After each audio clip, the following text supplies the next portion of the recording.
दुनिया का सामना करना अक्सर अपने पापा से कुछ मांगने से ज्यादा आसान होता है। आप किसी से भी बहस कर सकते हो, लेकिन जब पापा की बात आती है तो आपकी हिम्मत गायब हो जाती है। जो शब्द आपने प्रैक्टिस किए थे वो गायब हो जाते हैं और अचानक ऐसा लगता है जैसे ये आपकी लाइफ की सबसे इंपॉर्टेंट लड़ाई है।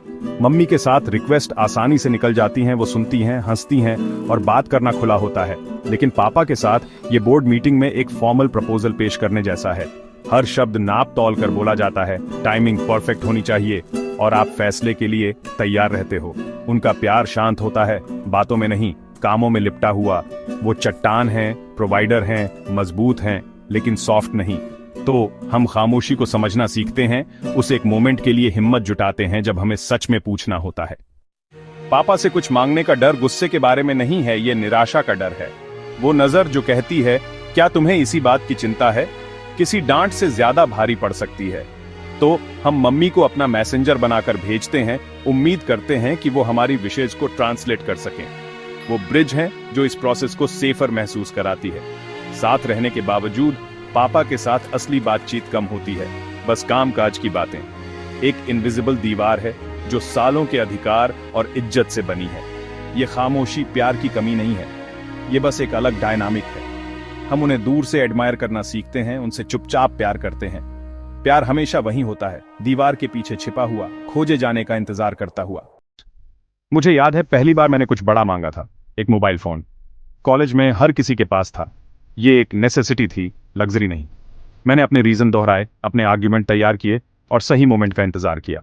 जब मैं फाइनली उनके पास पहुंचा तो मेरे सारे शब्द गायब हो गए। मैं बस इतना कह पाया, पापा मुझे एक फोन चाहिए।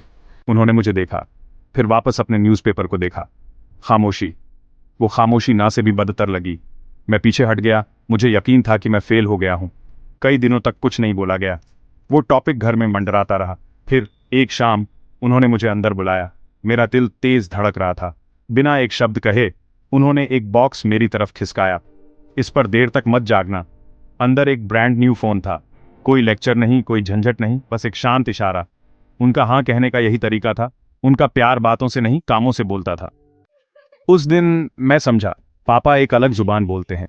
उनकी खामोशी रिजेक्शन नहीं है, ये सोच, केयर और प्लानिंग है। हम अक्सर उनकी सख्ती को प्यार की कमी समझ लेते हैं, लेकिन उनके रूल्स सेफ्टी नेट होते हैं, पिंजरे नहीं। उनकी मनाही हमें वैल्यू और रिस्पॉन्सिबिलिटी सिखाती है। वे हमें ऐसी दुनिया के लिए तैयार करते हैं जो हमेशा हाँ नहीं कहेगी। पापा का प्यार रोजमर्रा के कामों में छिपा होता है। देर तक काम करना, चीजें ठीक करना, ये तय करना कि हम सेफ हैं। हो सकता है वो आई लव यू न कहें, लेकिन वो इसे 100 तरीकों से दिखाते हैं। उनका प्यार एक स्थिर प्रेजेंस है, हमारी लाइफ के लिए एक बुनियाद। हमें बस इशारों को पढ़ना और उनकी खामोश जुबान को समझना सीखना होगा। अपने पापा के दरवाजे के बाहर हिचकिचाते हुए हर बेटे के लिए अपनी हिम्मत जुटाओ। सिर्फ चीजें मत मांगो, उन्हें बताओ कि आप कैसा फील करते हो।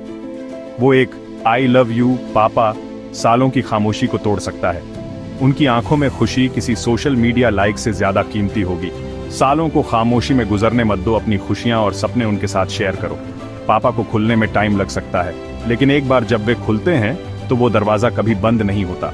आपको एक मेंटर मिलेगी, एक दोस्त और लाइफ के लिए एक चट्टान मिलेगी। तो जाओ, उस दरवाजे पर दस्तक दो, आपके पापा दूसरी तरफ इंतजार कर रहे हैं।